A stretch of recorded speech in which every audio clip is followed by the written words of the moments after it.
es verdad, no estamos libres de caer en tentación. Siempre que estemos caminando en el Señor y buscándole, el Señor nos va a dar la capacidad de seguir con Él. Si no depende de nosotros, entonces, ¿de qué podemos sujetarnos? Porque pareciera que como seres humanos necesitamos, perdón, si me puede prender la hora, por favor, necesitamos una tablita de salvación. Nos sentimos como que estamos en medio del mar y el oleaje se está moviendo en medio de nosotros y queremos una tabla de donde aferrarnos. Y muchas veces esas tablas son tablas equivocadas. Decíamos, es que va a ser por lo que yo puedo hacer, por lo que yo puedo lograr, por lo que yo puedo alcanzar. O el Señor me va a ayudar y me va a salvar porque yo soy un muy buen hijo. Soy un varón, una mujer que no falto a los cultos, que no falto a la oración, que bueno, fuera verdad que fuésemos así, pero por gratitud al Señor, que debe ser lo que nos mueva, porque el Espíritu Santo nos mueva a estar delante del Señor cada día. Pero la única tabla verdadera de salvación se llama la cruz del Calvario, donde Cristo fue muerto y fue muerto por gracia. No hay ningún otro salvavidas. La gracia de Dios sostiene tu vida. No es tu esfuerzo, no es tus buenas o malas costumbres, sino la gracia de Dios. Eso es algo que tenemos que aprender. Es parte de la riqueza de Dios. Ahora, ¿qué produce esta gracia? ¿Qué produce este conocimiento? ¿Desde dónde el Señor nos ha sacado? ¿Desde dónde nos ha salvado? ¿Y dónde nos ha colocado ahora? Lo primero que debe producir en el creyente es un corazón agradecido. Cuando yo estoy en un grave problema y alguien se acerca y me dice, mira, no te preocupes, aquí está la solución de tu problema, aquí está el dinero de tu deuda, aquí está el mecánico y las piezas que tu coche necesitaba para caminar, aquí está la situación, aquí está, la medicina que necesitas para ser sanado. ¿Qué sentimos? Digo, además de gozo, y el Señor produce gozo con su gracia en nosotros, sentimos gratitud por aquel que nos proporciona lo que necesitábamos. Y muchas veces somos bastante ingratos con Dios. Nos ha dado la solución al problema más grande que nuestra vida tenía, que es que la paga del pecado es muerte. Y entonces todos, absolutamente todos, nacimos y crecimos muertos en nuestros delitos y pecados. Por gracia, Dios nos ha dado la única solución a esa muerte, que es Cristo muriendo en la cruz del Calvario y resucitando con poder para asegurarnos las riquezas de la gracia de Dios en nuestra vida. ¿Qué debe producir? Gratitud. Gratitud con el Padre por su obra de amor, gratitud con el Hijo por su obra de redención y gratitud con el Espíritu Santo porque está continuamente trabajando en nuestra vida y en nuestro corazón para que caminemos plenamente en esa gracia de Dios. Pero además de eso, además de la gratitud, se debe generar en nuestra vida una vida de dependencia. Y aquí tenemos que detenernos y hacernos una pregunta: ¿de qué depende mi vida? Y quizás de una forma mecánica, y más porque estamos sentados en una banca dentro de un templo, pues todos vamos a contestar a coro: mi vida depende de Dios. Porque raro sería que dijéramos otra cosa cuando estamos aquí. Pero la realidad práctica de la dependencia de nuestra vida no está aquí sentado en el templo orando, alabando y levantando las manos al Señor, sino allá afuera en el día a día. Cuando estoy en enfermedad, cuando estoy en el problema, cuando estoy en la aflicción, cuando estoy delante de la situación difícil, cuando estoy ante la tentación y el pecado, y te preguntas, ¿de qué depende tu vida? Y muchas veces dependemos de recursos, de dinero, de influencias, de amigos, de médicos, de medicamentos y de muchas situaciones del dinero, y nos olvidamos de depender de Dios, el que ha dado la solución al problema más grande de tu vida. ¿Habrá alguna cosa difícil para Dios? La respuesta es no, ninguna. El Señor tiene respuesta y solución a todo. Y si permite la prueba, si permite la aflicción en tu vida, siempre va a ser con un propósito. Dios no aflige a sus hijos sin propósito. Algo el Señor está queriendo generar, algo está queriendo hacer crecer en tu vida, algo está fortaleciendo en tu ser, algo está madurando, porque así te necesita para su gloria. Porque Dios todo lo hace para honrarse y glorificarse a sí mismo. Tenemos que aprender entonces a ser dependientes de Dios, dependientes de su gracia. Señor, estoy en aflicción, que tu gracia me cubra. Estoy en enfermedad, que tu gracia me sane. Estoy en un problema del que no puedo salir, que tu gracia venga y resuelva esa necesidad. Porque yo no puedo depender de mí, no puedo depender de lo que yo puedo generar, no puedo depender de los demás seres humanos, sino tengo que aprender a depender solamente de Dios. Y entonces cuando volteamos atrás y vemos que estábamos muertos en nuestros delitos y pecados, que aun cuando éramos pecadores, Cristo murió por nosotros, que era parte de nuestra costumbre de vida el ser ofensivos delante de la presencia de Dios, y aún así el Señor nos salvó. Eso hace que la gracia se vea todavía más grande. Cuando estamos cerca de la gracia se ve enorme. Cuando la vemos de lejos, se ve pequeña. Pero cuando la vives, cuando dependes de ella, cuando te acostumbras a clamar a Dios en toda situación y a poner todo en sus manos, vemos que la gracia de Dios es enorme. Dios, yo recuerdo que tenía un pequeño cuadrito en mi cuarto cuando era más joven, es más grande que mis problemas. En Él es en quien puedo confiar. Por eso la palabra nos dice ahí en el primer versículo que nos dio vida a vosotros cuando estabas muertos en vuestros delitos y pecados. ¿Te dio vida? ¿Cuándo? Cuando estabas muerto. Y esto hay que valorarlo. Este capítulo de la carta a los Efesios va a abundar en hacernos ver la gracia más grande. ¿Cómo? Acercándonos a ella. Acercándonos a ella al contemplar lo que soy, lo que era y lo que Dios está produciendo en mí. Es como ampliar la escena, como comprar una pantalla más grande, como poder ampliar la pantalla que hay al frente y decir: wow, verdaderamente la gracia de Dios es inmensa. Porque esta gracia no se manifestó a personas de buen corazón. Dios no vino a buscar gente buena, porque la palabra dice que no hay justo ni aún uno. No vino a buscar gente religiosa, porque el Señor les dijo a aquellos que eran religiosos de su época: sepulcros blanqueados. Por fuera se ven hermosos, pero por dentro son podredumbre. El Señor vino a buscar corazones llenos de suciedad, corazones corrompidos, vidas acabadas por el pecado. Vino y las buscó, lo que no merecía salvación, lo que estaba muerto. Dice la palabra que lo peor de lo peor es lo que el Señor vino a buscar. ¿Con quién se sentó Jesucristo a la mesa? Dice la palabra: con los pecadores, con las prostitutas y con aquellos que cobraban los impuestos. Lo peor de la sociedad del momento es con quien el Señor se sentó, porque dice: al que está sano no necesita médico. El Señor vino a buscar al que estaba enfermo. Y entonces, como el Señor busca al que estaba enfermo, me buscó a mí y te buscó a ti. Y si aún no tienes la salvación en Cristo, déjame decirte que te sigue buscando.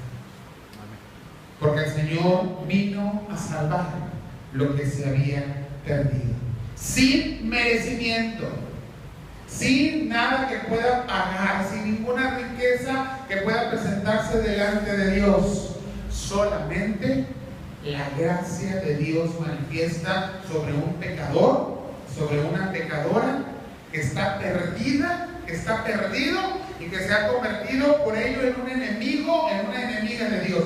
Y en esa condición, muertos, dice la palabra, Él os dio vida.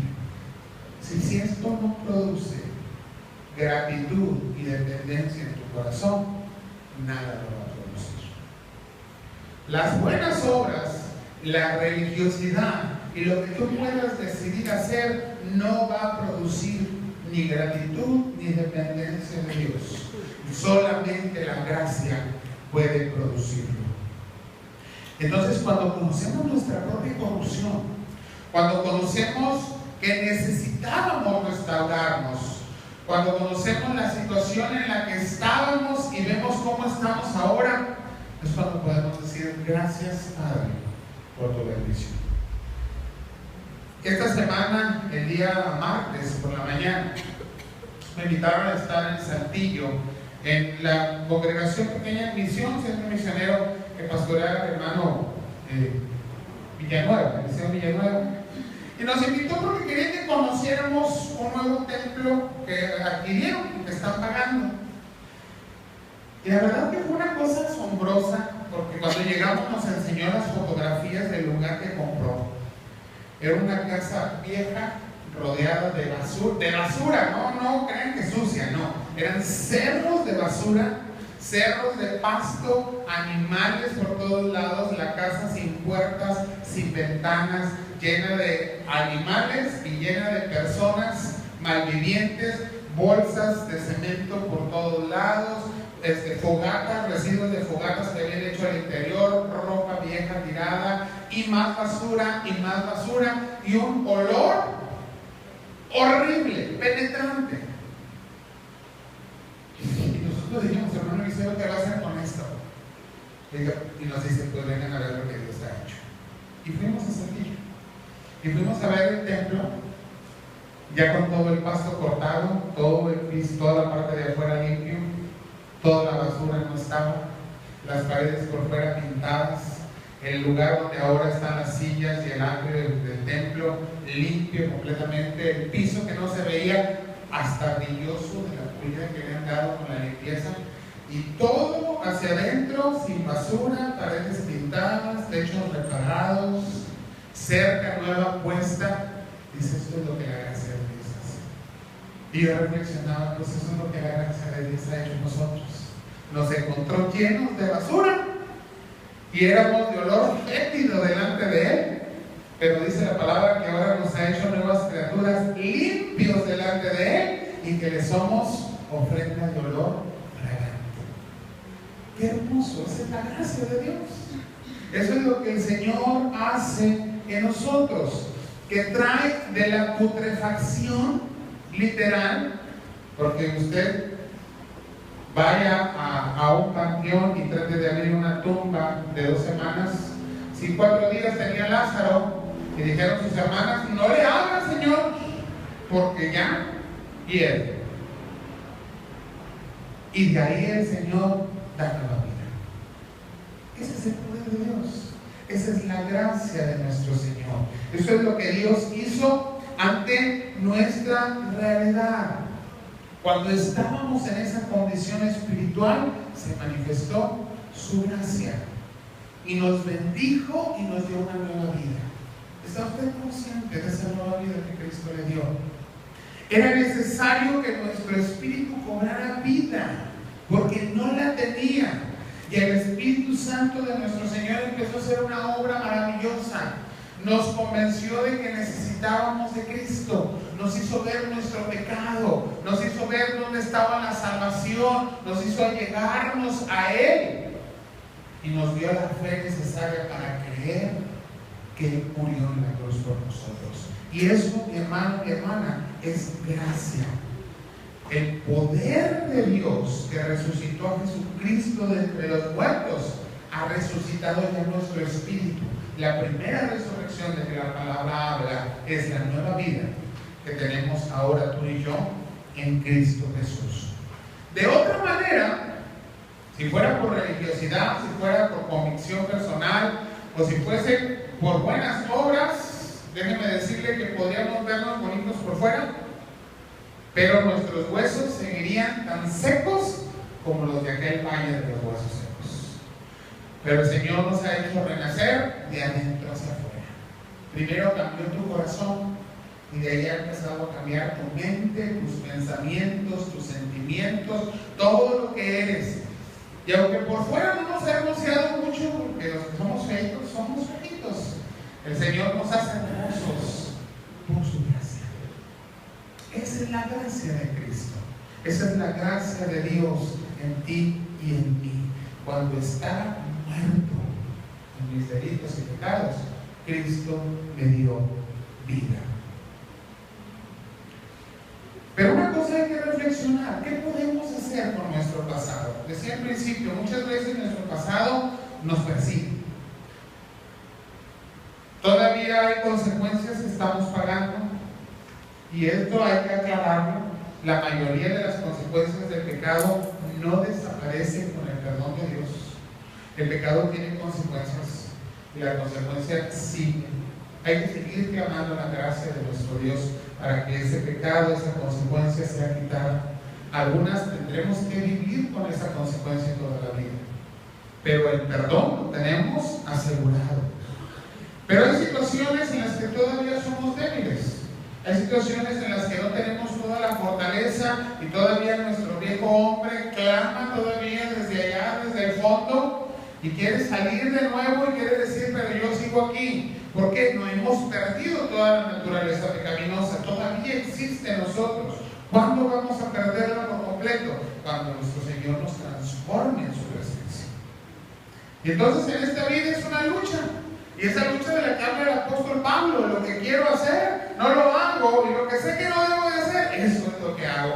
Tu lucha diaria, mi lucha diaria, eso es lo común. ¿Qué hacemos con esto? No nos queda otra cosa que depender de la gracia de Dios. Tú y yo no podemos justificarnos a nosotros mismos. No le podemos decir a Dios: Señor, es que tanto tiempo fui ladrón. Yo tomo este ejemplo sin aludir absolutamente a nadie. Yo sé que todos aquí somos muy honestos. Señor, yo mucho tiempo fui ladrón, ahora ya por tu gracia no lo soy. Pero que no me deje nada mal puesto enfrente, Señor, porque es tentación. Líbrame de la tentación.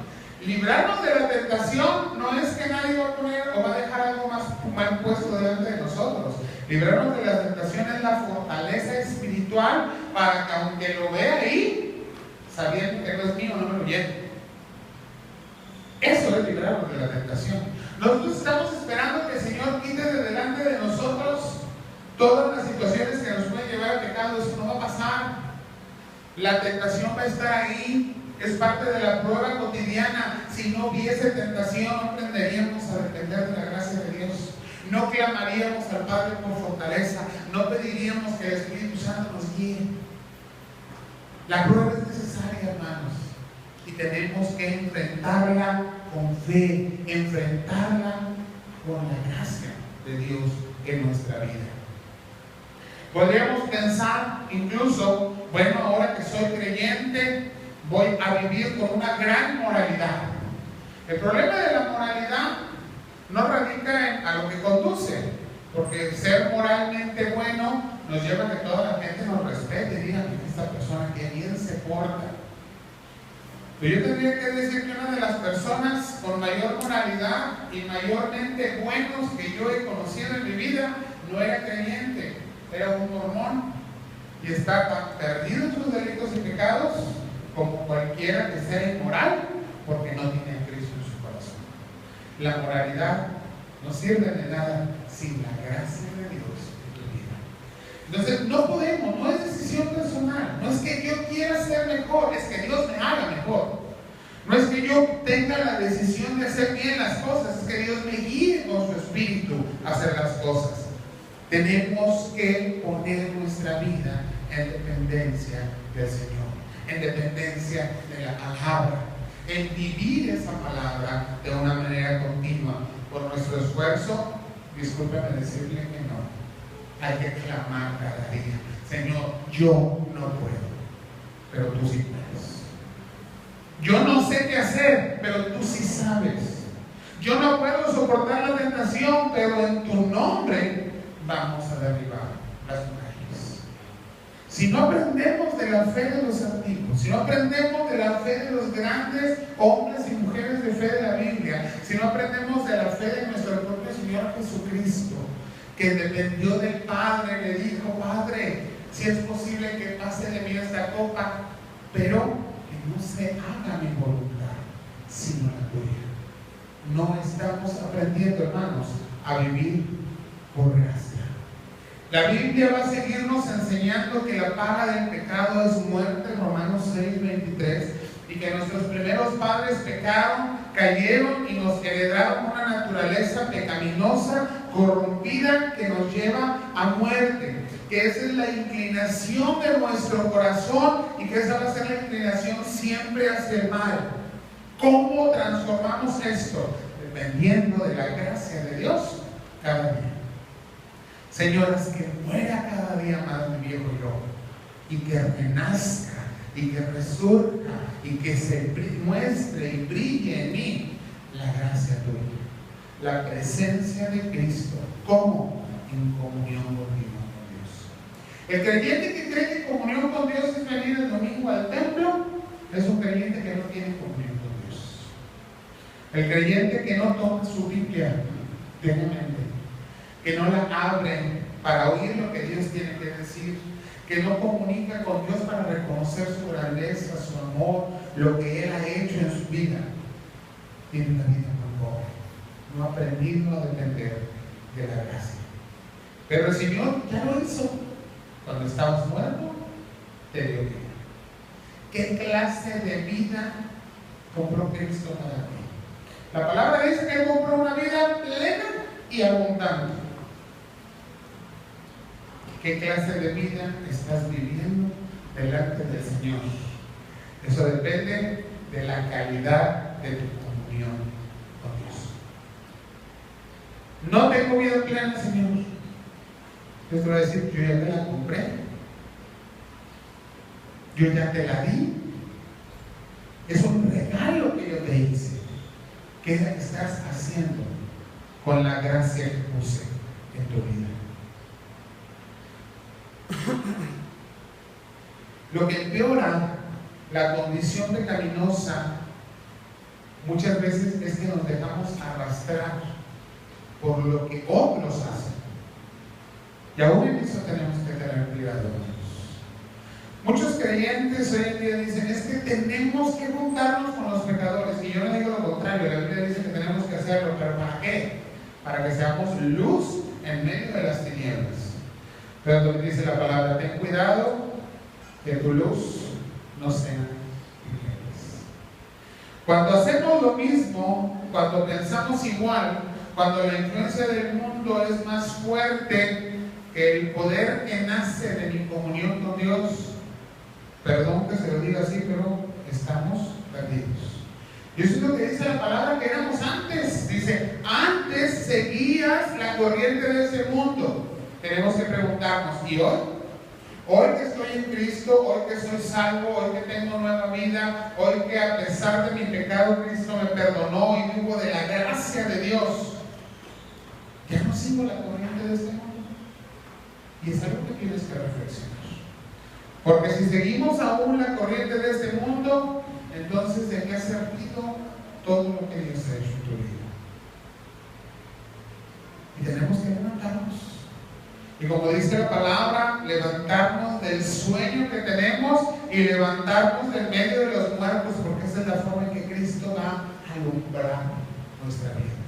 No está diciendo eso por ser la palabra que estemos muertos, pero pareciera que nos gusta estar acostados en medio de los muertos, de estar dormiditos tranquilamente, en lugar de estar viviendo plenitud, viviendo abundancia, viviendo en la gracia, siendo luz, ejemplo y bendición a los que nos rodean. Solamente la poderosa mano de Dios, solamente la poderosa gracia de Dios pueden sacarnos cada día de las condiciones oscuras que este mundo nos presenta. Solamente en su gracia el Señor nos dice: estás en mi mano y yo soy el que te pone en un lugar seguro. Depende de la gracia de Dios. Aprende a depender de su gracia. ¿Cómo? Buscando cada día esa comunión perfecta con nuestro Padre Celestial. No olvidando jamás que nuestro corazón tiene que estar lleno de gratitud y de dependencia. ¿Por qué? Porque cuando ya estaba muerto, el Señor me dio nueva vida. Amén. Vamos a orar. Señor, gracias por todo. Tu gracia inmerecida, el poder, Señor, de tu amor en nuestra vida. Que ese poder, Padre, de tu amor y de tu palabra convenza nuestro corazón de pecado, si aún hay pecado escondido. Que convenzan de la necesidad que tenemos de ser perdonados porque confesamos nuestras ofensas. Que nos convenzan, Señor, de depender de tu gracia y de reconocernos, Señor, necesitados de ti. Día a día, y no solamente cada día. No es por nuestra voluntad, no es por la religión, no es por las buenas obras, es por tu gracia que somos salvos. Y te agradecemos, Padre. Que nuestra vida de dependencia, Señor, sea fundada en la prueba si es necesario. Porque tú harás, Señor, lo que en tus manos de poder y en tu sabiduría tú sabes que es necesario para cada uno de nosotros. Te rogamos, nuestro buen Padre, que tú afirmes nuestro corazón. Y te rogamos que si en esta hora, Padre, tenemos que confesar delante de ti nuestro pecado, tenemos que confesar, Señor, que aún no hemos entregado todo, damos esa oportunidad. Invita a tu pueblo, Señor, a venir con un corazón contento y humilde. Invita, Señor, a tus hijos e hijas a decirte: Padre, he fallado, ciertamente he pecado contra el cielo y contra ti, pero yo sé que eres un Padre amoroso, de brazos abiertos, que perdonas el pecado, que estás dispuesto a perdonar. Que esa gracia que tenemos en Cristo, Señor, nos alumbre en el camino de tu verdad y nos llene de gozo, el gozo de tu salvación, el gozo de tu perdón. Porque ahora tenemos la oportunidad de acercarnos a tu mesa. Bendice pues a tu pueblo y edifícalo. En Cristo Jesús te lo pedimos. Amén.